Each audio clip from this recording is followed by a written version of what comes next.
పనిలో గత కొంతకాలంగా కొద్ది సంవత్సరాలుగా కూడా ఉంటూ వస్తున్నారు. వారి స్నేహితురాళ్ళైన వీరిద్దరూ కూడా జపాన్ నుంచి ఇక్కడికి వచ్చి 'పెద్ది' సినిమాని చూసేందుకు వచ్చారు. సో, ఈ ప్లానింగ్ వెనక కారణాలను కన్మణి గారిని అడిగి తెలుసుకుందాం. మేడం నమస్తే అండి. ఏంటండి ఒక తెలుగు సినిమాని మేము సెలబ్రేట్ చేసుకోవడం కామను. మీరు వచ్చి ఇక్కడ సెలబ్రేట్ చేయటం, చూడటం అనేది చాలా ప్రత్యేకం. ఏంటసల ఎట్లా? అవునండి. వీళ్ళు చాలా December month Ram Charan fan అని వచ్చారు. వచ్చి రామ్ చరణ్ సార్‌ని కలిసి వాళ్ళ దగ్గర gift T shirts and bat అవన్నీ గిఫ్ట్ తీసుకొని చాలామంది వచ్చారప్పుడు. సో, వీళ్ళిద్దరికి వచ్చి ఇంకా ఆ ఫ్యాన్ వైబ్ కావాలని ఇంకా జపాన్ నుంచి వచ్చారు. And they requested me to take them. Basically సింగపూర్‌కి వెళ్ళాలని అనుకున్నారు. And then I said I will also be there, why don't you come, I will take them అని అందుకని వచ్చారండి.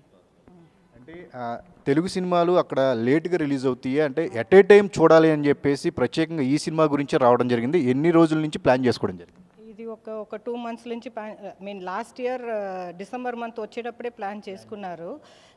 ఆ ఫ్యాన్ వైబ్ చూడాలంట. అది జాపనీస్‌లో రావాల టైం పడుతుంది కదా! అందుకని మొత్తం ఆ ఫీలింగ్ అవన్నీ చూడాలని కోసం వచ్చారు వీళ్ళు. సాధారణంగా మన హీరోలు ఈ మధ్య కాలంలో తెలుగు హీరోలకి అక్కడ చాలా జపనీస్